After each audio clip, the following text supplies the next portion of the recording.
I am Joshua, 27, and my brother publicly humiliated me at his birthday dinner by calling me the adopted one in front of everyone.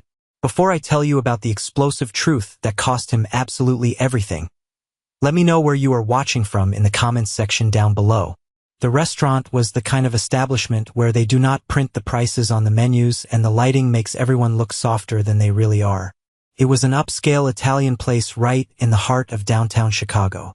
The chandelier above our massive oak table looked like a cascade of shattered ice, catching the dim light and throwing shadows across the faces of my family. The wine glasses were so incredibly thin you felt like you were holding something fragile on purpose. I wore a sharp, tailored navy suit. I had saved up a substantial portion of my salary just to buy it because I wanted to feel confident for once, not invisible. I wanted to sit at that table and feel like I actually belonged there. I should have known that displaying any kind of confidence in front of my family would be taken as an open invitation for cruelty. My older brother, Julian, stood up with his glass. He tapped his heavy silver fork against the crystal. It was his 30th birthday, and my parents had spared absolutely no expense to celebrate their perfect son. Julian looked around the long table like a king surveying his loyal, adoring subjects.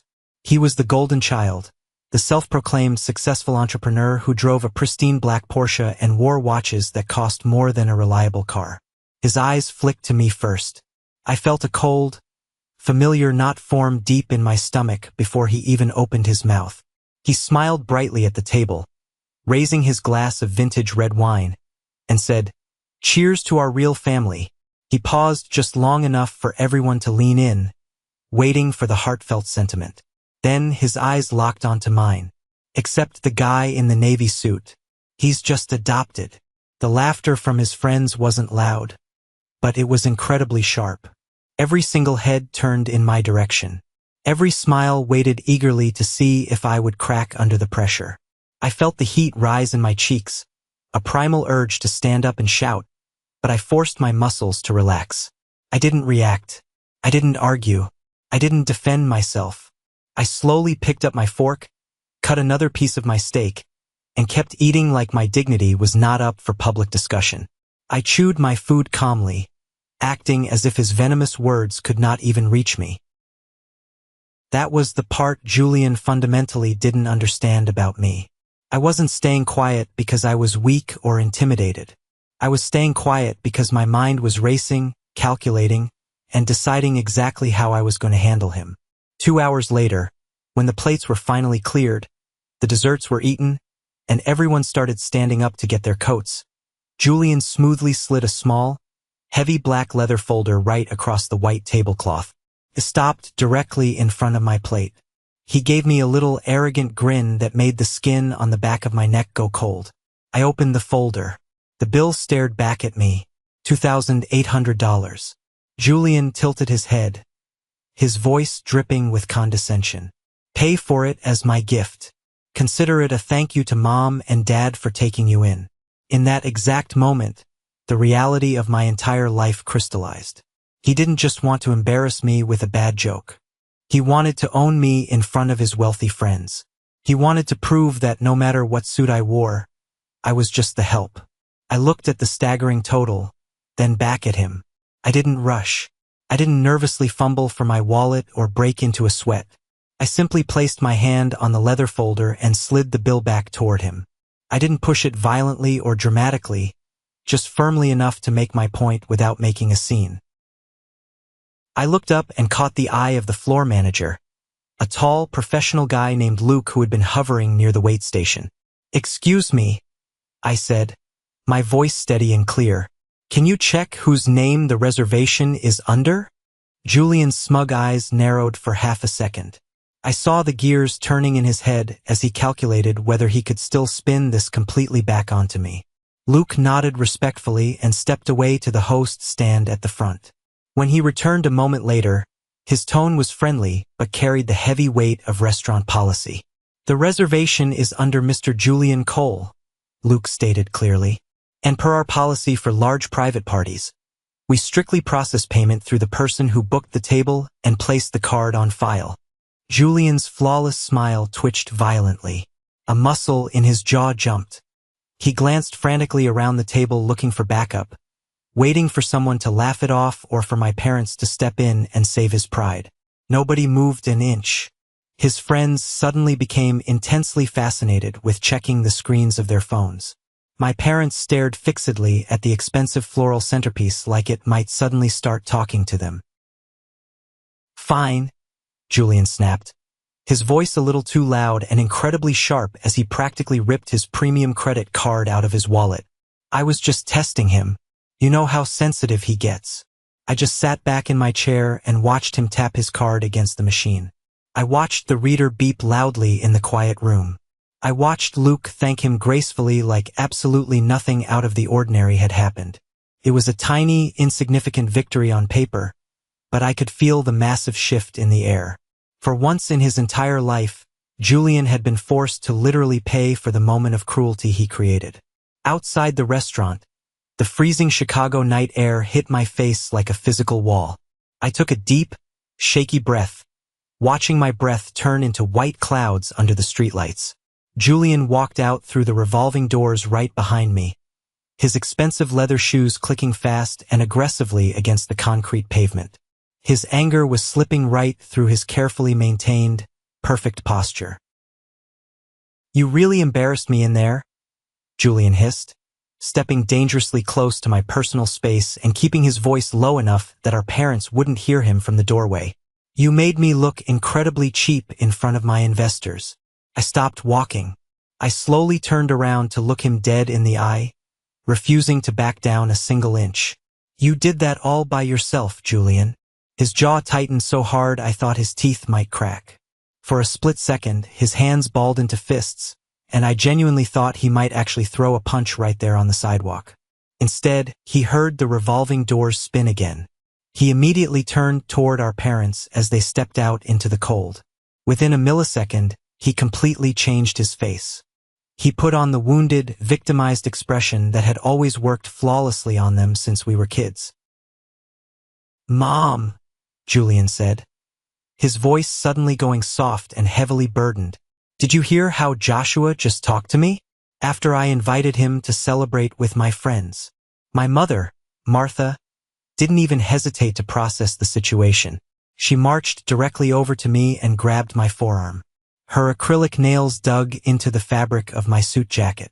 She didn't grab me hard enough to leave a physical bruise, but it was more than hard enough to remind me exactly who she thought I belonged to. "Why do you always have to make everything so incredibly difficult?" she snapped, her eyes flashing with a familiar, deep-seated disappointment. "Tonight was your brother's 30th birthday. It is a milestone. You couldn't just do one nice thing, swallow your pride, and cover the dinner." I stared down at her hand gripping my arm. The neon lights from a nearby theater cast long, dark, ugly shadows across the sidewalk. My dad, Robert, stood exactly 3 feet away. His shoulders were hunched stiffly against the cold, and his eyes completely avoided mine. He was choosing a side by doing absolutely nothing, just like he always did whenever Julian decided to use me as a punching bag. "You know how your brother is?" my dad murmured quietly, waving his gloved hand in the air, as if that one tired sentence somehow erased decades of blatant, unchecked disrespect. I looked at the 3 of them standing together. They looked like a perfect, wealthy family portrait that never really had a space for me in the frame.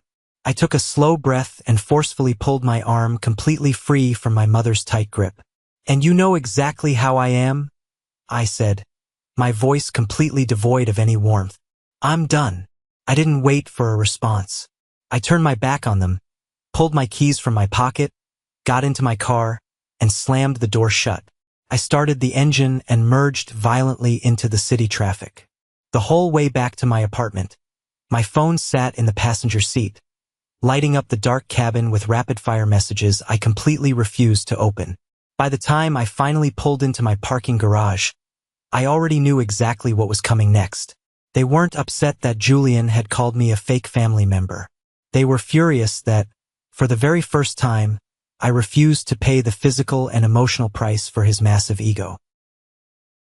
Sitting in the heavy silence of my parked car, staring at the concrete wall, I reached over and picked up my phone. I opened my contacts. I clicked on Julian's name and hit block. Then I found my mother's contact. Block. Then my father's. Block. The silence in the car became absolutely deafening, but underneath the sting of rejection, it felt like pure, unadulterated freedom. I didn't know it yet as I sat in the dark, but this boundary I just drew was only the very first domino to fall in a chain reaction that would destroy everything they thought they knew. The next few weeks were strangely, wonderfully quiet. Nobody from my family came looking for me. Nobody showed up at my apartment to demand an apology. It gave me a lot of time to sit in my quiet living room and truly think about how my life had brought me to this exact breaking point. Growing up in the Cole household was like living as a permanent guest in a museum where you were strictly forbidden from touching the exhibits. The fact that I was adopted was never a celebrated thing. It was a weapon. The adoption papers were never kept hidden away in a safe. They were kept right on the very tip of my mother's tongue, ready to be deployed whenever she needed compliance. Whenever I asked for anything, a new pair of shoes for track practice, permission to go on a school trip, I was sharply reminded of my precarious place in the hierarchy. I vividly remember the day of my aunt's funeral. I was 12 years old, standing awkwardly in a stiff black suit that belonged to Julian 3 years prior. My mother was introducing Julian to extended family members as her brilliant, handsome boy. But when she introduced me, she specifically added, "And this is Joshua. We took him in when he had nowhere else to go." Even at a funeral, she couldn't let me just be a son. When Julian turned 18, my parents proudly handed him the entire college fund they had meticulously saved for nearly 2 decades. They bought him a brand new car with a giant red bow on it and paid the rent for his luxury off-campus apartment so he could, as they put it, focus entirely on his entrepreneurial dreams. Me, the day I turned 18, my mother handed me a suitcase and a list of affordable community colleges. I started working grueling night shifts at a massive data center just to earn a basic salary so I could afford my textbooks and a cramped studio apartment. I survived on ramen noodles and 4 hours of sleep for 4 straight years. I remember the bright, sunny day I finally graduated with my bachelor's degree in cybersecurity. My parents didn't show up to the ceremony. They said they were too busy attending a high-profile networking mixer Julian was hosting for his new startup. When I walked into their house later that evening, still wearing my graduation gown and proudly holding my hard-earned diploma, my mother barely looked up from the kitchen island. "We put a solid roof over your head for 18 years, Joshua," she said, sipping her white wine. "Be extremely grateful you even had the chance to go to school at all. You don't share our blood, so you are always going to have to work twice as hard to prove your worth in the real world." That single, devastating sentence stuck to my ribs for years. It became the fuel for the fire that drove me. It was the absolute reason I pushed myself relentlessly in my career. I climbed the corporate ladder with a vengeance, eventually stepping out to build my own highly successful cybersecurity consulting firm from the ground up. I secured massive, lucrative government contracts. I built a life of total, unbreakable financial independence because I was absolutely terrified of ever needing to ask them for a single dime. But no matter how successful I became, no matter how much money I made, to them, I was just the charity case forever sitting in the corner of their perfect family photos. I truly thought distancing myself would finally bring me peace. I thought blocking their numbers was the end of the story. But the universe has a very funny way of dragging you right back into the mess just when you think you are safely out. It was a rainy Tuesday afternoon. I was sitting comfortably in my corner office, staring at a wall of monitors, running a complex vulnerability scan for a major corporate client. My lead security analyst and absolute best friend, Nathan, walked into my office carrying 2 steaming cups of black coffee. He set one down on my glass desk and noticed I was staring completely blankly at the code scrolling down my left monitor. "You're doing that thing again," Nathan said, leaning his tall frame casually against the doorframe. "The 1,000-yard stare. Let me guess. Did the royal family try to make contact from the mothership?" I shook my head, grabbing the coffee mug to warm my hands. "No, they have been completely silent since the birthday dinner disaster. But something feels fundamentally off. In my line of work, you learn very quickly to trust your gut instincts. When established patterns break, there is always a logical reason hiding underneath the surface. Julian absolutely thrived on attention. His total silence wasn't normal. It was a massive red flag.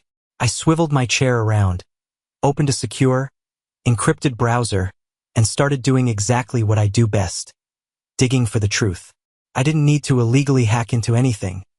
People leave massive, glowing digital footprints if you just know exactly where to look in the public domain. Julian's company, Cole Innovations, had a flashy, expensive website full of trendy buzzwords and high-resolution stock photos of executives shaking hands. But when I pulled up the public civil court records and the state business filings registry, the shiny exterior peeled away immediately. There were 3 separate vendor disputes filed in the last 60 days alone. A massive financing statement indicated a major creditor had placed a severe lien on his physical business assets. Nathan walked up right behind my leather chair and looked closely at the screen. He let out a low, sharp whistle. Ouch! Your golden brother is burning through cash significantly faster than a California forest fire. Looks like he is desperately keeping the lights on with borrowed time. I leaned back, my eyes rapidly scanning the mounting red flags on the screen. Julian wasn't a highly successful CEO. He was a con artist playing dress-up, completely drowning in debt, and desperate to keep up his wealthy appearances at all costs.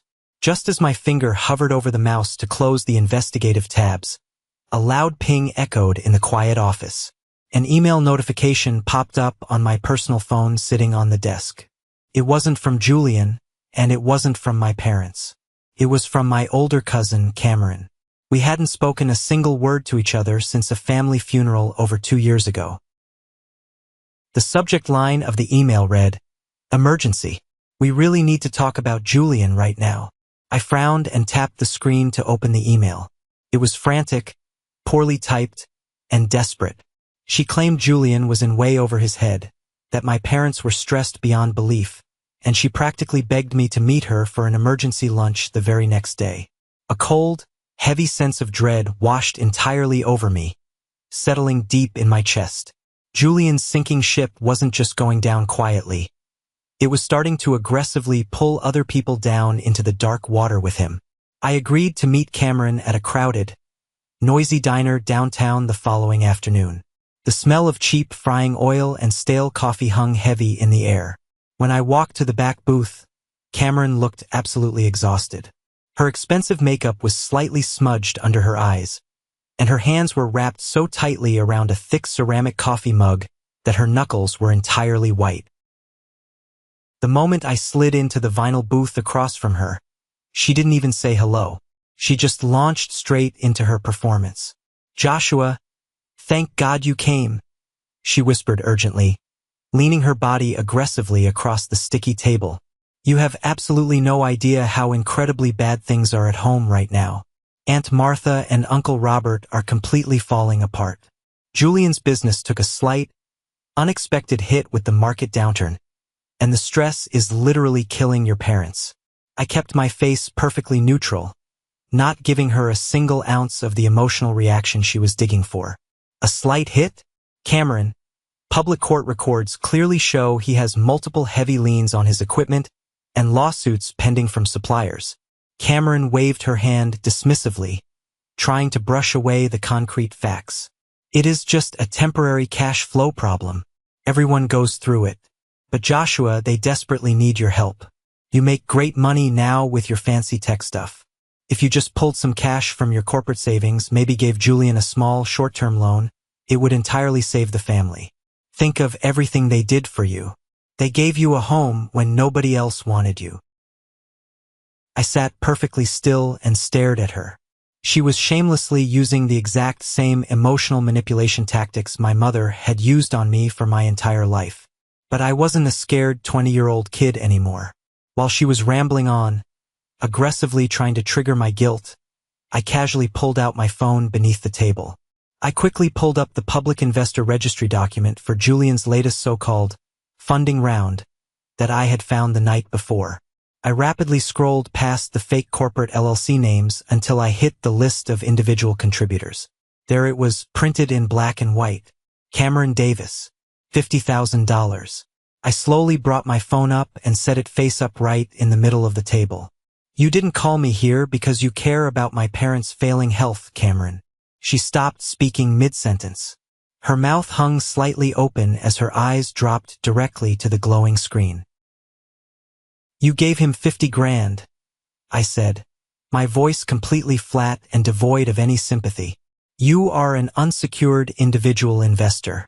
You know his fake company is completely tanking, and you are trying to manipulate me into giving him my money, so he has enough liquid cash to pay you back before he officially files for bankruptcy. Her face went completely pale, then flushed with a violent, angry red. The sweet, highly concerned cousin routine vanished in less than a second. Her mouth formed a tight, furious line. He absolutely promised me a guaranteed 30% return, she hissed, slamming the palm of her hand violently on the diner table, making the silverware rattle. I used my kid's entire college fund for this, Joshua. You owe this family. You have more than enough money. Just fix it. I calmly stood up from the booth, buttoning my suit jacket. I casually tossed a crisp $5 bill on the table to cover my black coffee and walked right out the door, leaving her sputtering and completely alone in the booth. Cut the ridiculous act, Julian, I said, looking at the time. I have things to do. What do you want? He chuckled nervously, the sound tight in his throat, and adjusted his stiff white cuffs. Always straight to business. I deeply respect that about you. Look, I am massively expanding my operations globally. I have huge premium client pipelines opening up in Europe. But my accounting department is, well, it's a bit messy right now. I critically need someone with your high-level technical skills. I want to officially offer you a massive promotion in life. Come work for me as my chief security officer. You can help me completely organize the digital books, secure the servers. It will come with a massive six-figure salary. I stared at him, genuinely in awe of his sheer audacity. You want me to fix your books? Julian, I know you have multiple vendor disputes, lawsuits, and severe asset liens. Your business isn't expanding globally. It is literally collapsing by the hour. His fake smile faltered instantly. A flash of genuine, wide-eyed panic crossed his eyes before he quickly masked it with defensive anger. He leaned in dangerously close over the small table, lowering his voice to an aggressive whisper. Don't sit there and act like you are somehow better than me, he spat venomously. I just need you to move some digital files around. Encrypt some specific financial data so the state auditors don't get confused by the complex corporate structure. Once my massive new funding round officially clears the bank next month, everyone gets paid out. You can make this all completely disappear with a few keystrokes. My stomach turned violently.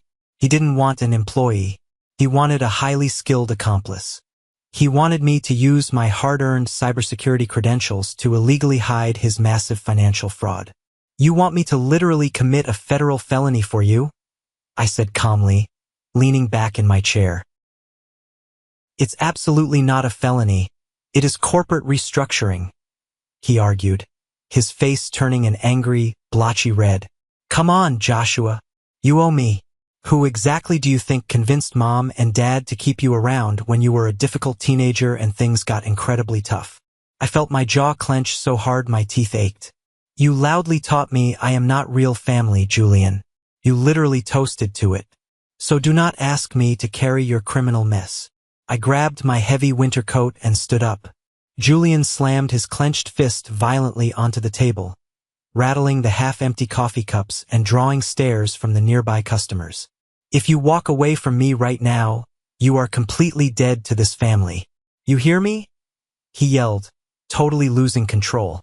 You will have absolutely nothing. I already have nothing from you, I replied evenly. And I am completely fine with that.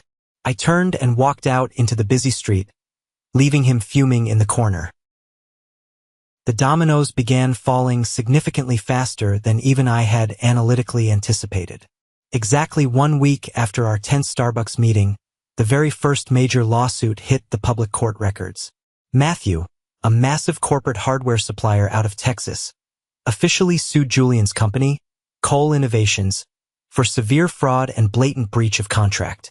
The news rapidly hit the local business journals. I quietly watched it all unfold from the secure safety of my corner office. Julian's carefully constructed, fake world was completely disintegrating in real time. Dylan, his exceptionally slick business partner who loved posing for photos with him, abruptly and publicly resigned. Dylan released a carefully worded legal statement claiming he had absolutely zero knowledge of the alleged financial mismanagement. Wyatt, Julian's right-hand man and his absolute biggest cheerleader on social media, completely scrubbed his Instagram and LinkedIn profiles of any photos or mentions ever involving Julian. They were simply rats frantically fleeing a rapidly sinking ship. I sat comfortably in my office with my personal corporate lawyer, Gabriel. Gabriel was a sharp, brilliant, no-nonsense guy who aggressively handled all my high-level corporate contracts and acquisitions. I slid a thick, heavily tabbed file across my glass desk to him. Julian's corporate assets are going to be completely liquidated by the bankruptcy court within the month, I told Gabriel directly. High-end servers, proprietary software algorithms, extensive client lists. His company is legally dead in the water, but the tech infrastructure underneath the mess is extremely solid. I want to buy it entirely. Gabriel raised a skeptical eyebrow, slowly flipping through the highly detailed financial documents. You want to intentionally buy your brother's liquidated assets out of bankruptcy? It is a brilliant, highly strategic business move for Zenith, Joshua, but it is going to cause an absolute bloodbath in your family dynamic. I genuinely do not care about the family bloodbath anymore, I said, looking out my large office window at the city skyline. I only care about strategically building my company's infrastructure. Handle all the necessary legal paperwork quietly. Use our secondary holding LLC to make the bid. I absolutely do not want my personal name attached to this acquisition until the ink is completely dry and the judge signs off. Gabriel nodded slowly, tapping his pen on the file. Understood completely. The bankruptcy court is aggressively fast-tracking the sale to rapidly pay off the highly secured creditors. If we bid aggressively, we will definitively have the keys to the servers by Friday. I felt a dark, satisfying sense of pure vindication. I wasn't maliciously destroying Julian. He had already done that to himself. I was just smartly picking up the valuable pieces he so carelessly threw away. But a persistent, nagging feeling in the deep back of my analytical mind told me a narcissist like Julian wouldn't just go down quietly without desperately trying to take someone else down with him. If he was truly this utterly desperate for cash, who else had he compromised? That night, my instincts screamed at me so loudly I couldn't ignore them. I drove my car through the pouring rain straight to my parents' large house in the wealthy suburbs. The wide driveway was completely empty. Julian's precious Porsche was nowhere to be seen. I marched up the steps and knocked loudly on the heavy oak front door, pounding forcefully until the porch light finally flicked on. My mother opened the door just a crack. Her face looked incredibly pale, drawn, and exhausted. When she saw through the crack that it was me standing there in the rain, she immediately tried to slam the heavy door right in my face. "We have absolutely nothing to say to you," she said, her voice shaking violently. I aggressively shoved the thick sole of my leather boot into the doorframe, stopping the door from closing. "Where is Dad? You need to let me inside right now. This is an absolute emergency." Hearing the commotion, my father walked slowly into the grand hallway. He looked at least 10 years older than the very last time I saw him at the restaurant. I forcefully pushed past my mother and walked straight into the formal living room. "Have you thoroughly checked your personal bank accounts this week?" I demanded, my voice echoing in the quiet house. My mother quickly crossed her arms protectively over her chest. "Julian expertly handles our retirement accounts. He is aggressively growing our portfolio in the market. Not that our finances are any of your business, Joshua. Walk over to the desk and open your laptop," I commanded, pointing directly to the antique desk sitting in the corner of the room. "Right now. Do it." The sheer, Undeniable authority in my voice made my father flinch physically. He walked slowly over to the desk, opened the silver laptop, and logged directly into their main banking portal. I stood right behind him, keeping my hands completely off the keyboard. The screen slowly loaded the dashboard. My father let out a sudden, horrific sound that I can only accurately describe as a dying gasp. The primary checking account was completely, utterly drained. $0. But that wasn't even the worst part. Under the Liabilities tab on the right side of the screen, there was a massive, terrifying six-figure home equity line of credit that absolutely hadn't been there a month ago. "What in God's name is this?" my mother whispered, her hands trembling violently as she pointed a shaking finger at the glaring red numbers on the screen. "We entirely own this house outright. We proudly paid off the last of the mortgage 5 years ago." I leaned in and firmly clicked on the loan's transaction details. The massive funds had been transferred instantly and directly to a hidden shell company fully owned by Julian. I knew exactly what that stolen money had bought him. "He blatantly forged your signatures on the digital documents," I said, the horrifying reality of his sociopathy making my blood run completely cold. "He leveraged your entire house to the bank. That brand new, shiny black Porsche sitting in his driveway? Your house paid for it.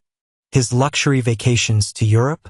Completely paid for by your retirement funds." My father collapsed heavily into the leather desk chair, burying his pale face deeply in his shaking hands. He began to weep. It was a guttural, devastating, utterly heartbreaking sound. My mother backed slowly away from the desk, shaking her head wildly in complete denial. No, Julian would never do this to us. There is a bank mistake. He is a good boy. He loves us. He violently stole from you," I said, my voice dangerously, chillingly calm. "You need to call the police right now, and we need to go to the bank first thing tomorrow morning before he completely drains whatever is left." The next morning, the air inside the sleek, modern bank branch was suffocatingly tense. We sat stiffly in the glass-walled office of Carter, the highly experienced branch manager. My parents looked exactly like hollowed-out ghosts, staring blankly at the floor. I had forcefully made my father call Julian early that morning and angrily demand he meet us here at the bank, pretending it was just a simple, routine paperwork issue regarding a signature. Julian confidently walked into the busy branch exactly 10 minutes late, holding a designer iced coffee, looking thoroughly annoyed that his incredibly important schedule had been interrupted. When he swaggered into the office and saw me sitting calmly next to our devastated parents, his entire arrogant demeanor completely vanished. He froze solidly in the doorway. "What exactly is he doing here?" Julian demanded, glaring at me with pure hatred. "Sit down, Julian," Carter said sharply. Carter's voice was entirely devoid of any typical customer service warmth. Carter slid a thick, heavy stack of printed legal documents aggressively across the polished mahogany desk. "We are deeply reviewing the massive home equity loan secretly taken out against your parents' property. The specific one you fraudulently authorized via digital signature." Julian sat down stiffly in the leather chair. "I am legally acting as their financial proxy. It was a highly sophisticated investment strategy designed to maximize their returns. An investment strategy that fully funded a luxury sports car and instantly transferred $80,000 to a shady offshore account?" Carter fired back without missing a beat. "Mr. Cole, your parents have stated clearly on the official record today that they never signed these loan documents.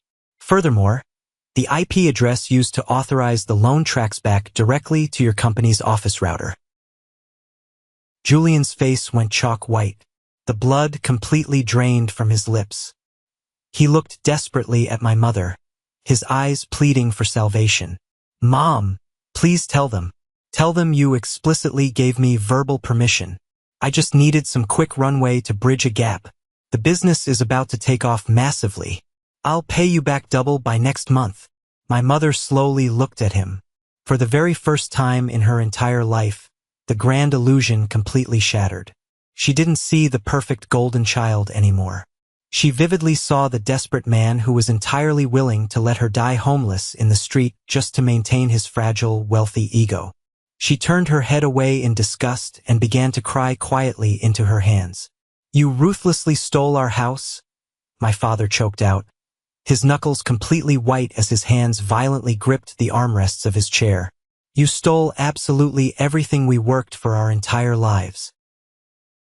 Julian completely panicked. He stood up aggressively, knocking his heavy chair backward onto the carpet. "I didn't steal anything from anyone. It's my rightful inheritance anyway. I was just taking it a little early, and my company has massive assets. I have highly expensive servers, I have proprietary software, I have massive client databases worth millions. I'll easily sell it all and pay the stupid bank back tomorrow morning." Right on his desperate cue, the heavy glass door to the manager's office swung open. Gabriel, my lawyer, stepped smoothly inside. He wore a sharp, intimidating gray suit and carried a sleek black leather briefcase.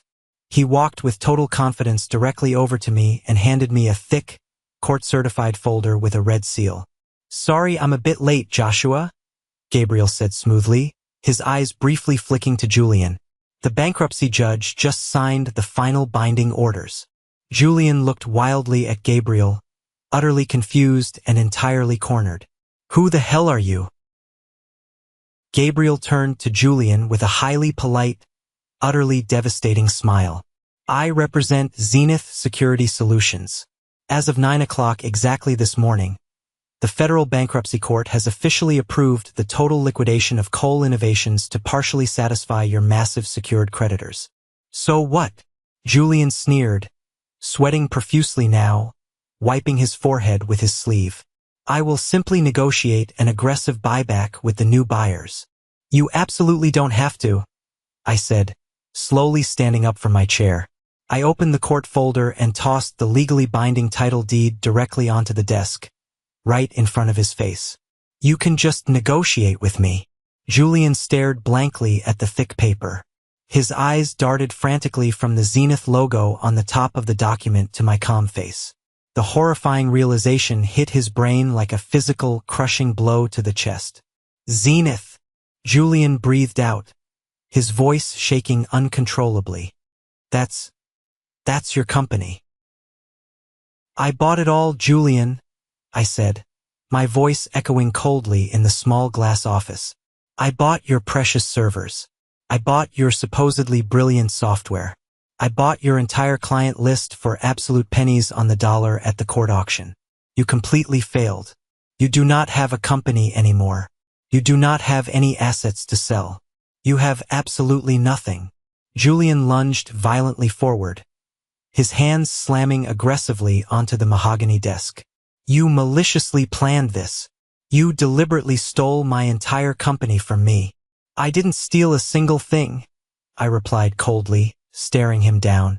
"I legally bought the massive garbage pile you left behind because you were too busy criminally spending our parents' retirement funds to actually run a real business." Through the clear glass walls of the bank office, I clearly saw a local police cruiser pull rapidly up to the front doors of the bank, lights flashing. Two uniformed officers stepped out quickly, followed closely by a man wearing a bright vest and holding a clipboard. A large, heavy-duty tow truck backed aggressively into the parking lot, pulling right up to the bumper of Julian's shiny black Porsche. Julian saw it happen too, all the remaining life completely drained from his eyes. He stumbled backward, hitting the glass wall hard. This is a moment that changed everything, when I finally regained control of my life. Thank you for your patience in getting this far. You are amazing. Please like the video and leave a comment below to let me know you've been with me. This will not only help more people find this story, but also let me know that my experiences are meaningful to someone. Your support is the biggest motivation for me to continue sharing the rest of this journey. The police officers did not aggressively tackle and arrest Julian inside the busy bank lobby, but they firmly handed him a massive court summons for criminal financial fraud right there in front of the horrified bank tellers and customers. He stood completely frozen, watching helplessly out the window as the loud tow truck violently dragged his ultimate symbol of massive success away down the busy street. He looked exactly like a broken, terrified child, completely stripped of his arrogant armor. He didn't say another single word to us. He just turned around and walked out through the automatic doors into the street, entirely alone. Back at my parents' house later that long, exhausting afternoon, the dark atmosphere was exactly like a funeral. The massive house they had proudly lived in for over 30 years now felt exactly like a suffocating trap closing in on them. We sat quietly around the large oak kitchen table.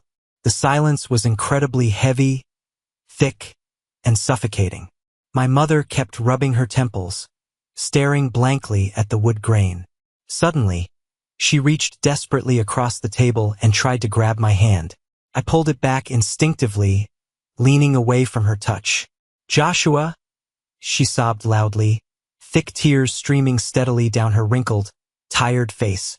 "I am so incredibly, deeply sorry. We were so utterly blind to it all. He was our precious firstborn, and we just desperately wanted him to succeed so badly. We treated you terribly for your entire life. Please, I am begging you, forgive us." I looked at her crying face. 10 years ago, I would have gladly done absolutely anything to hear those exact words fall from her lips. I would have moved literal mountains just to finally get an apology, to feel like I actually belonged in this family. But sitting there right now, watching them break, I realized the desperate craving for their approval was completely, permanently gone. I didn't feel fiercely angry anymore, but I certainly didn't feel an overwhelming sense of love or connection, either. I just felt incredibly, deeply tired. "I forgive you, Mom," I said quietly, meaning it. "But a late apology absolutely doesn't fix the massive mortgage fraud he committed against you." My father stared blankly down at his empty coffee mug. He looked entirely defeated, completely stripped of his fatherly pride and authority. "We actively kept choosing fake peace over the hard truth," he admitted, his voice cracking with deep shame. "We let him walk all over us entirely because we were so afraid of him getting angry and leaving us. And we cruelly made you pay the heavy price for it. Now we are going to lose our home." I took a deep, centering breath. This was the defining, ultimate moment of my entire life. I had the complete financial power to just pull out my checkbook, write a massive check, pay off the fraudulent bank loan, and save the day. I could finally, truly be the golden hero they always wanted Julian to be. But doing that would only definitively prove that I was still desperately buying their affection. I calmly pulled a sleek, black business card out of my wallet and set it firmly on the kitchen table in front of my weeping mother. It was Gabriel's card. "Gabriel is an absolutely excellent, ruthless lawyer," I told them clearly. "He specializes specifically in severe elder financial abuse and massive corporate fraud. I have already fully paid his extensive retainer fee out of my own pocket. He is going to fiercely represent you in the upcoming civil suit against Julian to try and legally recover the house and your stolen retirement funds."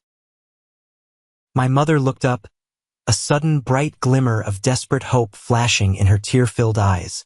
"You're paying for the lawyer? You're going to save the house."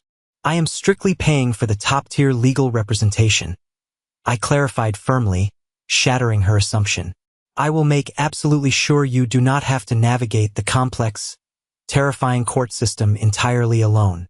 But I am absolutely not paying off Julian's massive, fraudulent debt. I am not writing a blank check to the bank. You willingly allowed him to have complete, unchecked custody of your entire finances without any oversight. That was your choice, and now you have to fully deal with the heavy consequences of it." My father nodded slowly, tears still in his eyes. He didn't argue. He didn't yell. He knew I was absolutely right.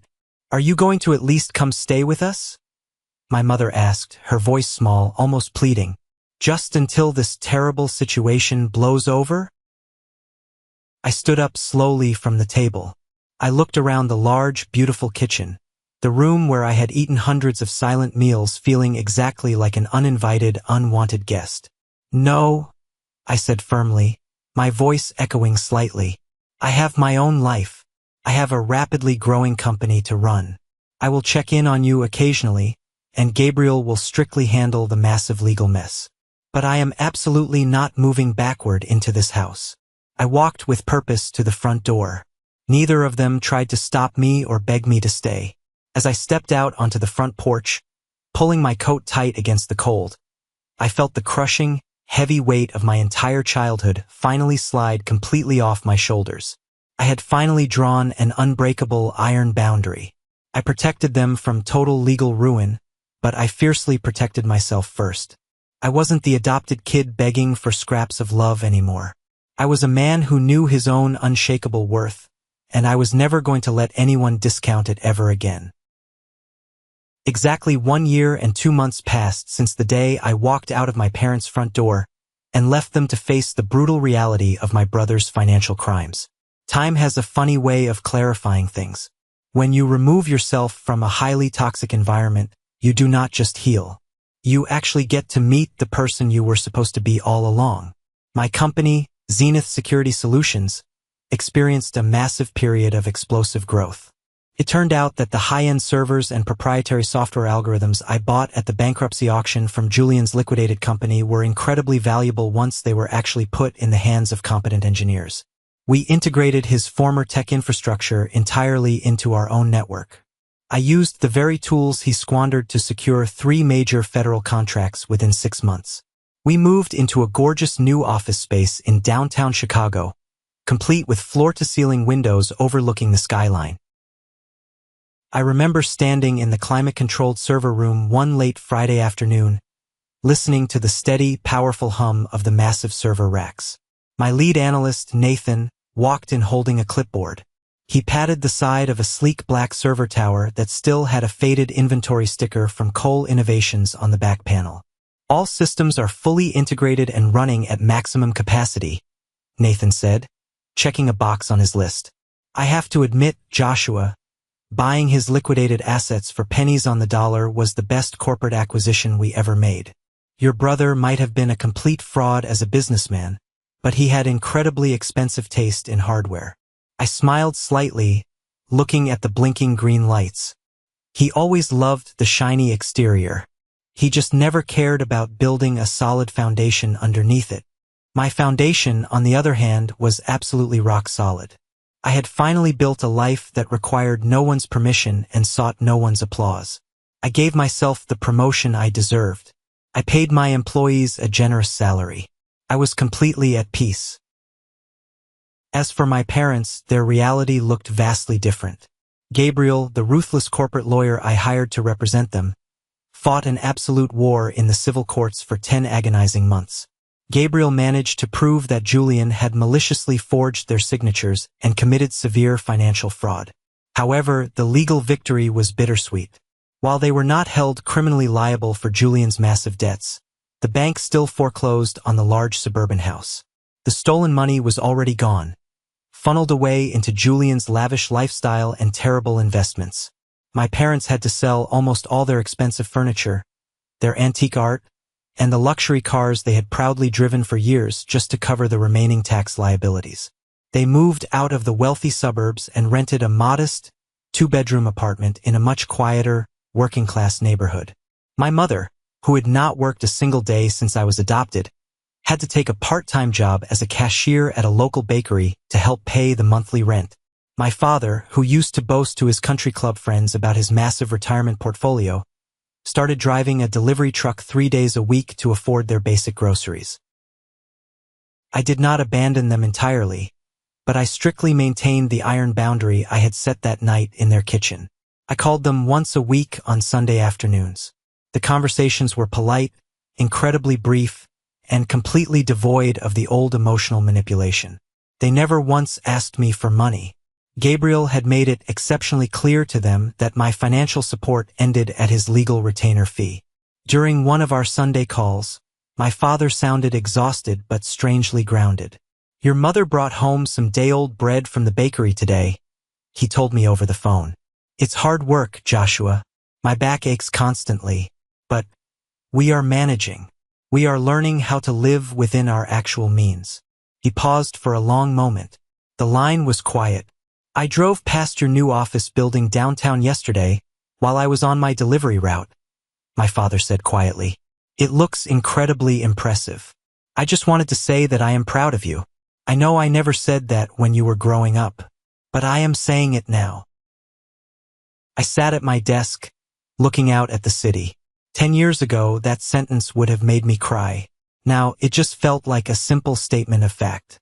Thank you, Dad, I replied evenly. I appreciate that. They were finally learning how to respect me from afar. It was a hard, painful lesson for them, but it was the only way we could ever have any semblance of a relationship moving forward. They lost their golden child, but in the process, they were finally forced to acknowledge the son they had treated like a ghost. While my parents were quietly rebuilding their lives from the ground up, Julian was experiencing the absolute destruction of his. The criminal justice system moves slowly, but when it finally strikes, it strikes with devastating precision. Julian's criminal fraud trial was a massive, humiliating spectacle. He walked into the courtroom looking nothing like the arrogant, wealthy entrepreneur who had confidently demanded I pay a $2,000 dinner bill just a year prior. He wore a cheap, ill-fitting suit. He looked pale, exhausted, and utterly terrified. He had boldly pleaded not guilty, banking on a secret offshore account he thought he had successfully hidden from the federal investigators. He planned to use those stolen funds to hire a high-powered defense attorney and drag the case out for years. But Julian severely underestimated the absolute ruthlessness of the people he chose to surround himself with. The biggest twist of the entire ordeal did not come from the prosecutors. It came from Dylan and Wyatt, Julian's former slick business partner, and his social media right-hand man. When the federal investigators started circling Cole Innovations, Dylan and Wyatt didn't just resign and walk away quietly. They realized Julian was going down, and they aggressively decided to save themselves. They struck a massive immunity deal with the federal prosecutors. In exchange for total legal immunity, Dylan and Wyatt handed over the encrypted hard drives containing all of Julian's illegal financial transactions, offshore account numbers, and fake vendor invoices. But they didn't stop there. Before they handed over the digital keys, Dylan and Wyatt completely drained the hidden offshore accounts. They stole the remaining stolen money right out from under Julian's nose, transferred it through untraceable cryptocurrency exchanges, and vanished entirely. By the time Julian tried to access his emergency funds to pay his lawyer, the accounts were at absolute zero.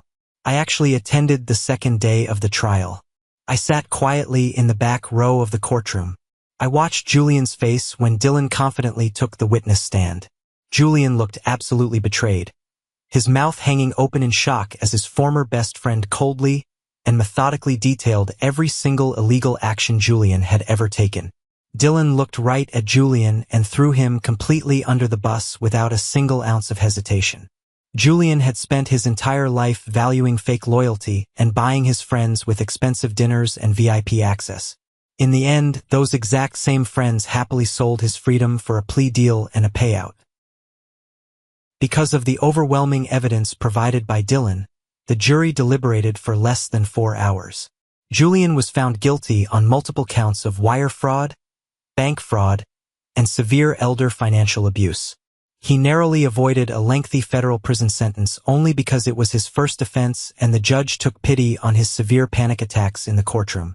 Instead of prison, Julian was sentenced to 5 years of strict probation, mandated to pay massive financial restitution to the bank for the rest of his natural life, and ordered to complete 2,000 hours of manual community service. He now had a permanent, severe felony record. No corporate company would ever hire him. No bank would ever approve him for a loan. His reputation in the business world was completely, permanently annihilated. A few months after the trial concluded, Nathan sent me a photo he had discreetly taken while buying supplies for a home renovation project. The photo showed Julian wearing a bright orange apron, pushing a massive line of heavy metal shopping carts across the asphalt parking lot of a local home improvement warehouse. He looked utterly defeated, sweating under the hot afternoon sun, taking orders from a teenage shift manager. The golden child was now earning minimum wage, sweeping floors, and collecting shopping carts. Karma did not just knock on Julian's door, kicked the door completely off the hinges, walked inside, and took absolutely everything he owned. A week after Nathan sent me that photo, I walked down to my apartment lobby to check my mail. Interspersed with the usual corporate catalogs and utility bills was a plain white envelope. My name and address were handwritten on the front in messy, rushed handwriting. There was no return address, but I recognized the handwriting instantly. It was Julian's.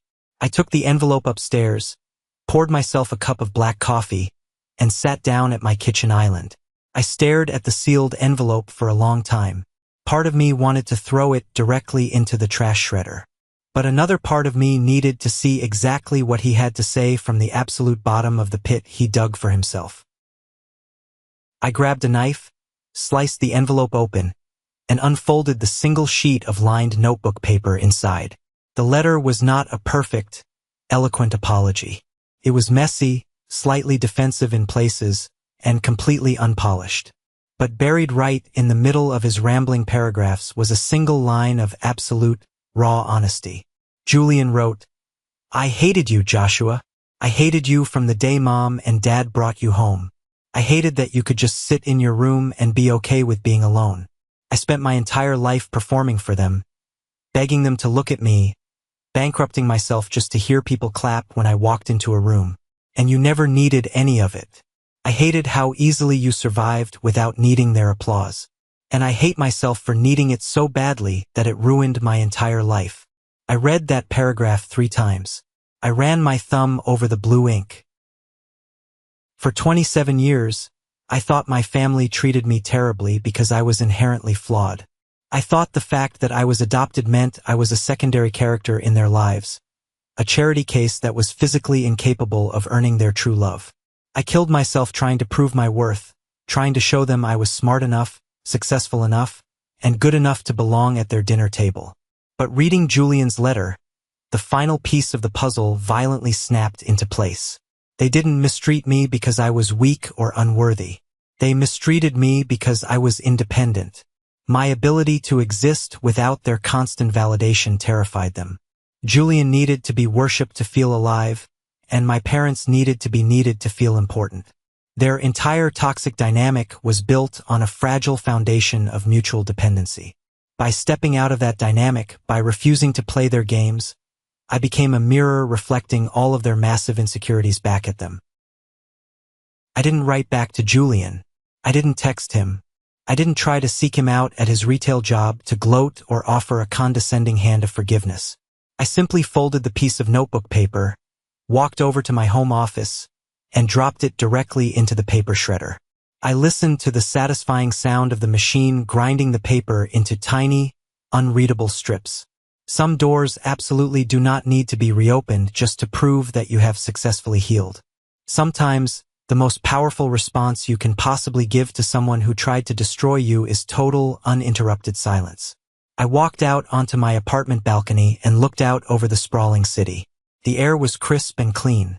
For the first time in my entire life, I didn't feel the heavy, suffocating shadow of the Cole family looming over my shoulders. I was completely free. I learned the absolute hardest way possible that family is not defined by matching DNA, shared bloodlines, or a stack of legal adoption paperwork sitting in a dusty drawer. True family is entirely about mutual respect. If someone only treats you well when you are financially useful to them, or when you are quietly submitting to their massive ego, that is absolutely not love. That is control. That is emotional hostage-taking disguised as kinship. The absolute strongest revenge you can ever take against toxic people is not screaming at them in public. It is not humiliating them back, or actively trying to ruin their lives. Toxic people will inevitably ruin their own lives because their foundation is built on lies and manipulation. The greatest revenge is refusing to be owned. It is building a life so incredibly solid, so financially and emotionally secure, that their petty opinions and cruel jokes cannot even shake the floorboards. It is looking them dead in the eye when they demand you pay for their ego, and calmly sliding the bill right back across the table. If you have ever been the one in your family or friend group who is constantly treated like an outsider, if you are the one who is always expected to swallow your pride to keep the fake peace, I want you to remember this story. You absolutely do not have to beg for a temporary seat at a table that consistently cuts you down to size. You have the ultimate power to stand up, walk out the door, and build your own damn table. Sometimes the absolute best, most valuable gift you can ever give yourself is walking away, drawing an iron line in the sand, and letting the absolute truth do what it always does eventually. The truth always collects its heavy price. Now, before I sign off, I want to leave you with a crucial lesson that goes far beyond my personal story. This is the educational takeaway I want you to hold on to when you face manipulative people in your own life. Toxicity thrives in the dark spaces of compliance. When toxic individuals, whether they are siblings, parents, or bosses, push your boundaries, they are constantly testing the structural integrity of your self-worth. They rely heavily on your fear of conflict and your deep desire for approval to force you into submission. The moment you stop reacting emotionally and start responding analytically, you completely disarm them. You must understand that establishing firm, unyielding boundaries is not an act of cruelty. It is the ultimate act of self-preservation. You cannot control how manipulative people behave, but you have absolute 100% control over how much access you grant them to your life, your finances, and your mental peace. Stop setting yourself on fire just to keep other people warm. Let them learn how to build their own fires. I really want to hear from you now. What was the most impactful lesson you took away from this story? How have you handled setting strict boundaries with difficult people in your own life?